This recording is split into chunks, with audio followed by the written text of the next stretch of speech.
आज हम पढ़ेंगे विभाज्यता का नियम। आज हम जानेंगे कि विभाज्यता के नियम क्या क्या होते हैं। देखिए, सबसे पहले हम देखते हैं 2 से विभाज्यता का नियम। देखिए, कोई भी संख्या 2 से विभाजित तब होती है जब उस संख्या की इकाई का अंक 2 से विभाजित हो। जैसे मान लीजिए कोई उदाहरण लेते हैं 2, 4, 6, 8। अब देखिए, इस संख्या को अगर 2 से ये देखना है कि ये संख्या पूरी 2 से विभाजित है अथवा नहीं, तो इसके लिए हमें ये चेक करना होगा कि इसकी इकाई का अंक जो है वो 2 से विभाजित हो रहा है अथवा नहीं। तो देखिए, जैसे इस संख्या में इसके इकाई के स्थान पे कितना है, 8 है। तो क्या 8 जो होगी वो 2 से पूर्णतः विभाजित होती है? तो आप कहेंगे हाँ, होती है। तो देखिए, ये जो संख्या है 2 से पूर्णतः विभाजित हो रही है, इसलिए हम बोल सकते हैं कि ये पूरी संख्या जो है 2468 ये भी 2 से पूर्णतः विभाजित होगी। तो 2 से विभाजित होने के लिए कि किसी संख्या के इकाई का अंक भी 2 से विभाजित होना जरूरी है।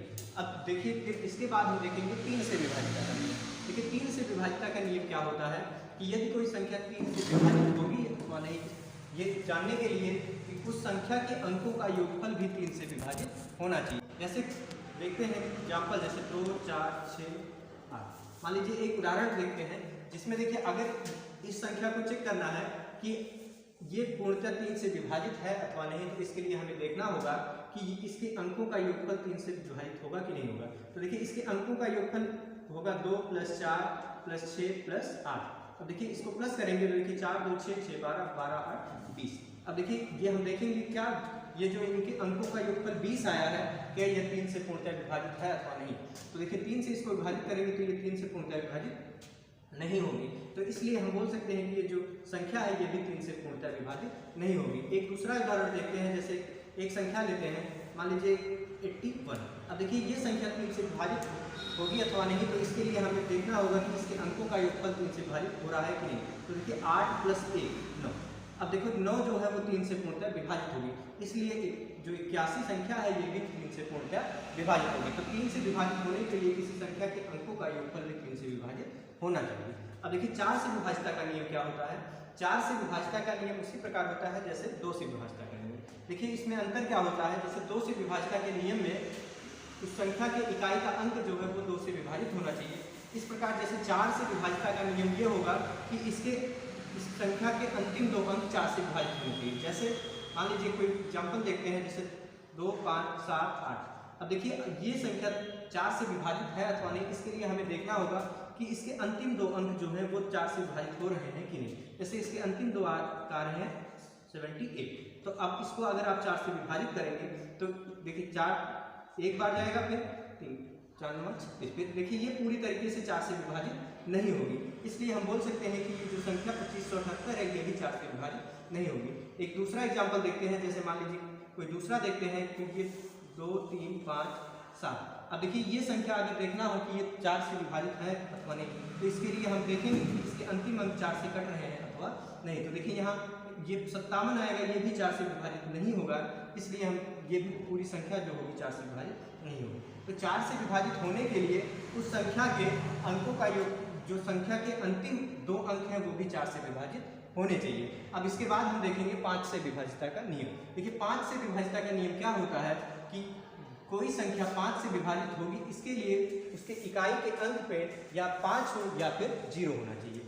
जैसे मान लीजिए कोई संख्या लिखते हैं, तो देखिए, अगर इस संख्या को चेक करना हो कि क्या ये संख्या 5 से पूर्णतः विभाजित है अथवा नहीं, तो हमें देखना होगा कि इसके इकाई के अंक पे या तो 5 होना चाहिए या तो 0 होना चाहिए। तो जैसे इस संख्या में देखिए, इकाई के स्थान पे 0 है, तो ये पूरी संख्या जो है वो भी 5 से विभाजित होगी। कोई दूसरा एग्जाम्पल देखते हैं, जैसे मान लीजिए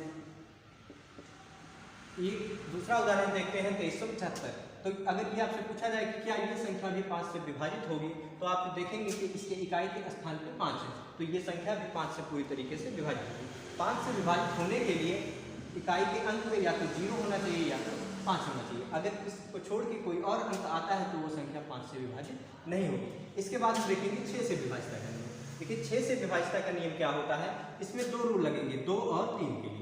जो अभी आपने पढ़ा 2 से विभाज्यता का नियम ये होता है कि उसके इकाई का अंक जो होगा वो 2 से विभाजित होना चाहिए, और 3 से विभाज्यता का नियम ये पढ़ा कि संख्या के अंकों का योगफल 3 से विभाजित होना चाहिए। तो अब 2 और 3 का रूल जब किसी संख्या पे लगेगा तो वो संख्या 6 से भी पूर्णतः विभाजित होगी। जैसे कोई संख्या लिखते हैं, मान लीजिए 216, तो अगर ये हमें देखना होगा कि 216 क्या 6 से विभाजित होगी कि नहीं, तो सबसे पहले हम देखेंगे क्या ये 2 से विभाजित हो रही है। तो 2 से विभाजित होने के लिए इकाई के अंक पे कोई सम संख्या मतलब 2 से विभाजित होने वाली कोई संख्या होनी चाहिए। तो देखिए इसके इकाई के स्थान पे 6 आ रहा है, जो 6 होता है वो 2 से पूर्णतः विभाजित हो रहा है। फिर इसके बाद हम देखेंगे कि इसमें 3 का नियम लग रहा है कि नहीं। तो 3 का नियम होता है कि इसके अंकों का योगफल 3 से विभाजित होना चाहिए। तो इसके अंकों का योगफल होगा 2 + 1 + 6। तो देखिए इसके अंकों का योगफल हो जाएगा 9, इसको प्लस करेंगे तो ये हो जाएगा 9। तो 9 जो होगा वो भी 3 से विभाजित होगा। तो इसके लिए हम ये कह सकते हैं कि ये 216 जो है इस पे 2 का भी नियम लग रहा है और 3 का भी नियम लग रहा है। तो इसलिए ये 216 है ये 6 से विभाजित होगी। इसके बाद हम देखेंगे 8 से विभाजित का नियम। देखिए 8 से विभाजित का नियम क्या होता है, जैसे अभी आपने पढ़ा 2 से विभाजित का नियम और 4 से। 2 से विभाजित के नियम के लिए उसके इकाई के अंक की संख्या 2 से विभाजित होनी चाहिए। 4 से विभाजित का नियम उसके अंतिम के 2 अंक विभाजित होने चाहिए। 8 से विभाजित का नियम ये है कि उसके अंतिम के 3 अंक विभाजित होने चाहिए। देखिए जैसे कोई संख्या लिखते हैं 2 4 8 4 8, तो अगर हमें ये चेक करना होगा कि ये संख्या जो है ये 8 से पूर्णतः विभाजित है अथवा नहीं, तो इसके लिए हमें ये देखना होगा कि इसके अंतिम के 3 अंक 8 से विभाजित हो रहे हैं कि नहीं हो रहे हैं। तो देखिए इसके अंतिम के 3 अंक जो है वो 848। तो आप देखेंगे तो ये अंतिम के 3 अंक 848 जो है ये 8 से, अब इसको विभाजित करेंगे तो क्या ये 8 से विभाजित हो जाएंगे। तो इसको विभाजित करके देखते हैं।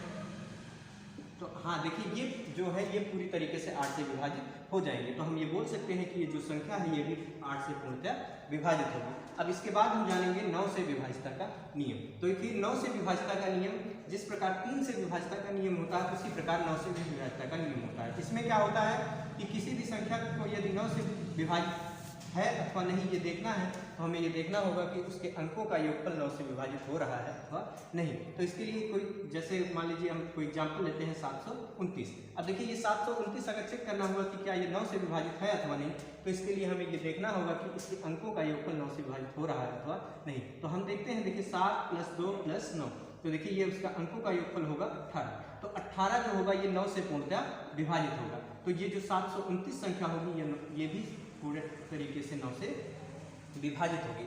तो 9 से विभाजित के नियम के लिए उसके अंकों का योगफल 9 से विभाजित होना चाहिए। अब इसके लिए एक लास्ट और देख लेते हैं 10 से विभाजित का नियम। देखिए 10 से विभाजित का नियम क्या होता है कि 10 से विभाजित के नियम के लिए हमें ये देखना हो कि कोई संख्या 10 से विभाजित है अथवा नहीं। तो इसके लिए हम देखते हैं, देखिए जैसे 10 से विभाजित होने के लिए किसी संख्या के इकाई के स्थान पे या फिर उसके अंतिम में क्या होना चाहिए, 0 होना चाहिए। तो देखिए अगर किसी संख्या को देखना है कि 10 से विभाजित है अथवा नहीं, तो हम देखेंगे कि उसके अंत में क्या है। अगर अंत में 0 आ रहा है तो संख्या पूरी तरीके से 10 से विभाजित होगी। अगर 10 को 0 को छोड़ के कोई और संख्या लिखी हुई है तो वो पूरी तरीके से विभाजित नहीं होगी। जैसे उदाहरण से देखते हैं, मान लीजिए 2 4 8 0, 2480 एक उदाहरण लेते हैं। अब देखिए इसमें यहाँ 0 आ रहा है, तो ये संख्या जो होगी ये 10 से पूर्णतः विभाजित होगी। लेकिन अगर किसी संख्या कोई संख्या ऐसे लिख लें 1 2 3 5, अब अगर ये देखें क्या ये संख्या पूरी तरीके से 10 से विभाजित होगी अथवा नहीं, तो यहाँ देखिए क्या यहाँ पे 5 आ रहा है। तो 5 जब यहाँ पे आएगा तो ये संख्या पूरी तरीके से 10 से विभाजित नहीं होगी। 10 से विभाजित होने के लिए हमें क्या चाहिए, यहाँ पे 0 चाहिए, और अगर 0 को छोड़ के कोई और अंक आ रहा है तो संख्या जो होगी वो 10 से विभाजित नहीं होगी। अब इसके बाद का विभाजित के नियम हम नेक्स्ट पार्ट में देखेंगे।